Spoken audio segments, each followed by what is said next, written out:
Embalagens e aditivos, página 142. Página 142, embalagens. A forma como os alimentos são embalados evita que eles estraguem. As embalagens impedem que micro-organismos presentes no ar entrem em contato com nossa comida. Existem embalagens adequadas para cada tipo de alimento, plásticas, de papel, de vidro, de alumínio, etc. Além de proteger os alimentos, as embalagens devem conter informações importantes para os consumidores.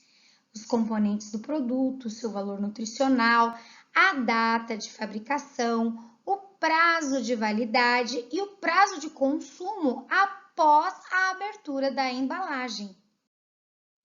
Então, vamos observar aqui, ó. O que deve conter no rótulo dos alimentos são lista de ingredientes, a origem, quem é o fabricante do produto e onde ele foi fabricado, prazo de validade, dia e mês, quando o prazo de validade for inferior a 3 meses, o mês e o ano para produtos que tenham prazo de validade superior a 3 meses. Conteúdo líquido, quantidade total do produto contido na embalagem. Lote, para o controle de produção. E informações nutricionais obrigatórias. Valor calórico, carboidratos, proteínas, gorduras totais, gorduras saturadas, colesterol, fibra alimentar, cálcio, ferro e sódio. Então, ó, aqui a gente tem um exemplo em cima da fabricação, validade e lote. E embaixo tem aí ampliado uma informação nutricional dizendo componentes de cada e a porcentagem de cada componente. Página 143, exercício 5. Associe os seguintes alimentos à embalagem mais adequada para armazená-los. Primeiro, arroz. Então, olha lá, é um saco de plástico é o suficiente para guardar bem o arroz. O número 2 é o óleo. Aí você tem uma embalagem que parece até uma lata de óleo.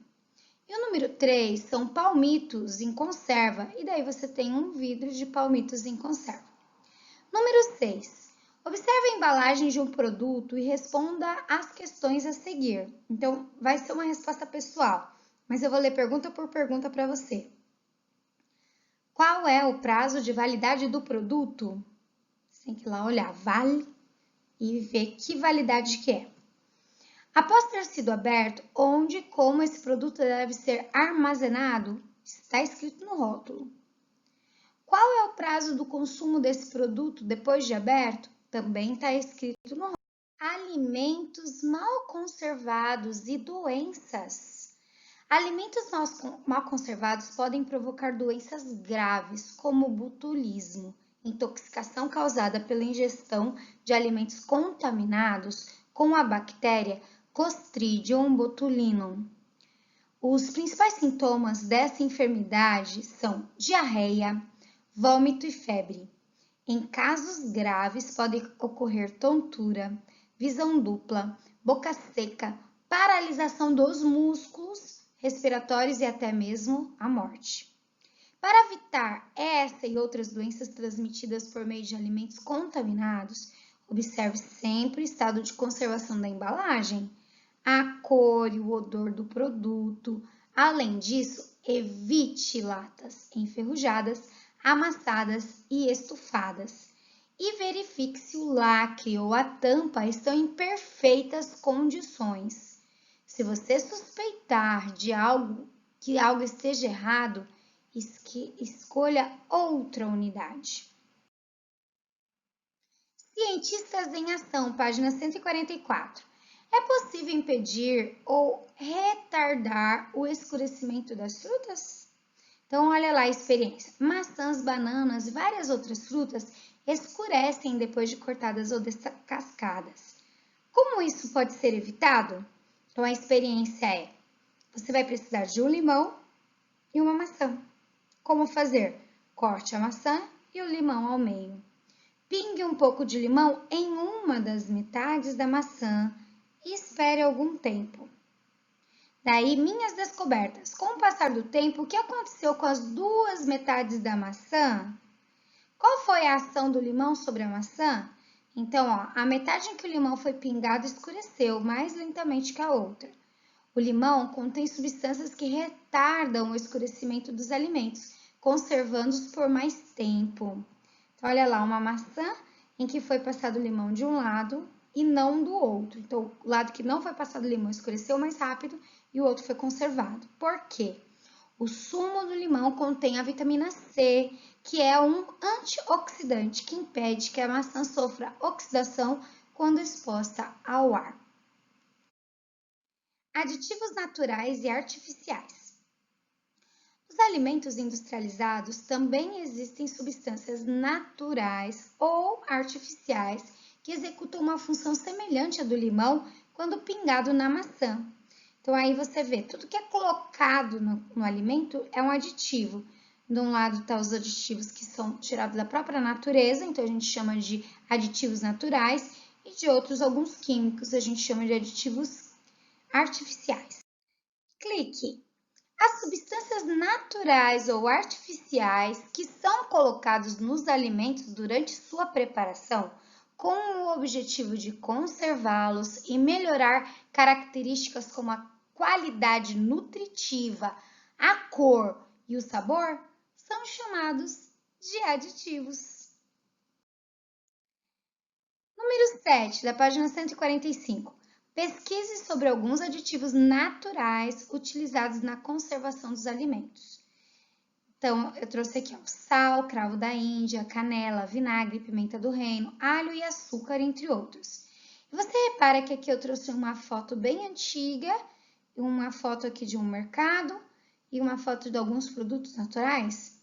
É porque dos primeiros aditivos naturais que foram comercializados faziam parte daquela busca que os navegadores faziam na época do descobrimento do Brasil.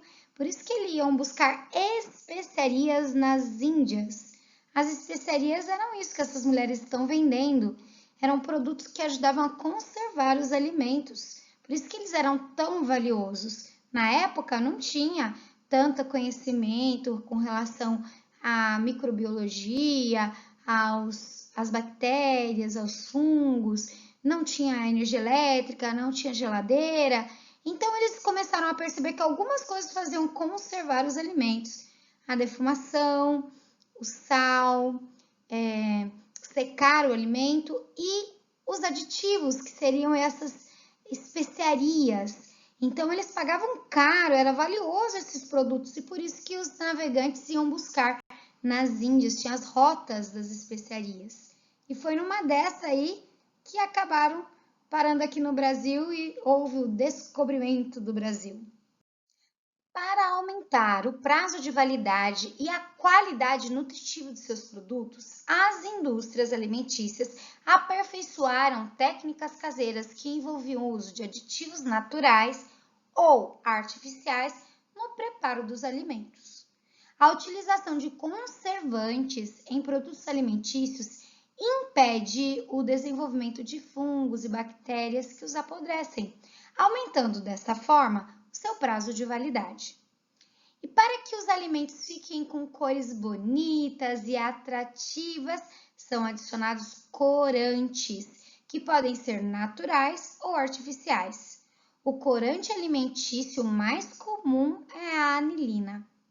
Aí embaixo você percebe exemplos de alimentos que apresentam corantes e conservantes em sua composição. Olha, gelatina, biscoitos recheados, balas de goma, iogurte, principalmente os coloridos. Paracelsus, ele foi um famoso médico, alquimista, físico e astrólogo suíço. E ele viveu mais ou menos na época do descobrimento do Brasil. E ele tem uma frase muito importante. Olha que legal essa frase. Todas as substâncias são venenos. Não existe uma que não seja um veneno. É a dose que diferencia um veneno de um remédio. Então, a gente precisa tomar cuidado com o que a gente está ingerindo, porque às vezes a gente está ingerindo substâncias a mais do que é bom para nós e isso está se tornando um veneno. Toda substância adicionada aos alimentos sem propósito de nutrir, a fim de modificar as características físicas, químicas, biológicas ou sensoriais, durante a fabricação, processamento, preparação, tratamento, embalagem, condicionamento, armazenagem, transporte ou manipulação de alimentos, são aditivos. Daí olha, tem alguns tipos: estabilizantes, emulsificantes, espessantes e anti-umetantes. Todos esses tipos de aditivos, eles são colocados no alimento não para aumentar a nossa nutrição, mas sim para melhorar o produto e durar mais para o comércio. Agora, cientistas em ação, na página 146. Essa experiência é muito fácil e muito legal. Olha que legal que é.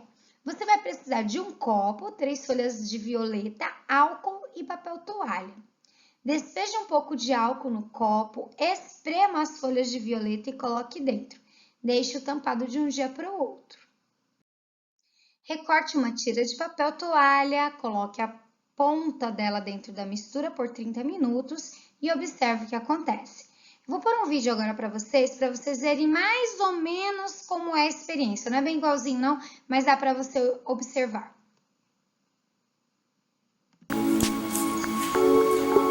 Vamos colocar álcool no copo, amassar e triturar bem as folhas verdes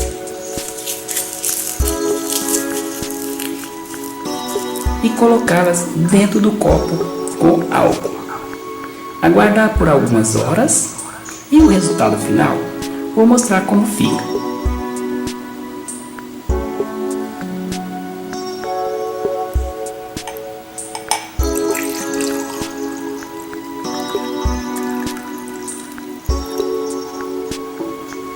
Aí está, o álcool fica verde, mostrando que ele retirou o pigmento verde das folhas, ou parte dele.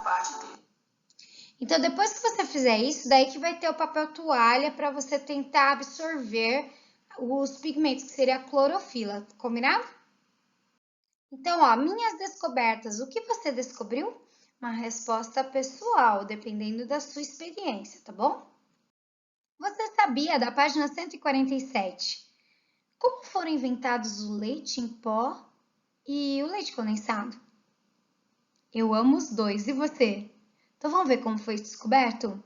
Há cerca de 160 anos, o estadunidense Gail Border Jr., de 1801 a 1874, desejava facilitar o transporte de leite e aumentar o prazo de validade deste alimento. Depois de pensar a respeito disso, concluiu que se o leite fosse desidratado, ou seja, se toda a água fosse retirada dele, tal produto se reduziria a pó. Borden Jr. patenteou essa invenção em 1856, mas na época ninguém deu importância para isso. No entanto, 4 anos depois, com o início da Guerra Civil Americana, o leite fresco se tornou raro. Por esse motivo, o leite em pó passou a ser um item indispensável. A criação do leite condensado se relaciona diretamente com a do leite em pó. Em seus experimentos, Gaio descobriu que o açúcar dava uma consistência cremosa ao leite desidratado. Assim como no caso do leite em pó, as pessoas não se entusiasmaram pela invenção, mas novamente a Guerra Civil contribuiu para a popularização dessa novidade, uma vez que o leite enlatado foi utilizado como alimento pelos combatentes. E aqui tem uma máquina que é usada atualmente para fazer essa secagem, essa desidratação do leite. Daí ele fica o leite em pó. E aqui uma receita básica para a gente fazer em casa o leite condensado. Só que para isso a gente vai precisar do leite em pó. Então, olha que receita fácil. Uma xícara de chá de leite em pó, uma xícara de chá de açúcar cristal. Vai pôr os 2 ingredientes no liquidificador. Daí você vai pegar meia xícara de chá de água fervendo e vai pôr no liquidificador com tampa e vai bater bem. Quando esfriar, ele vai estar o leite condensado. O leite condensado, às vezes, que a gente compra é uma marca melhor, ele é mais gostoso, mas esse também é muito bom.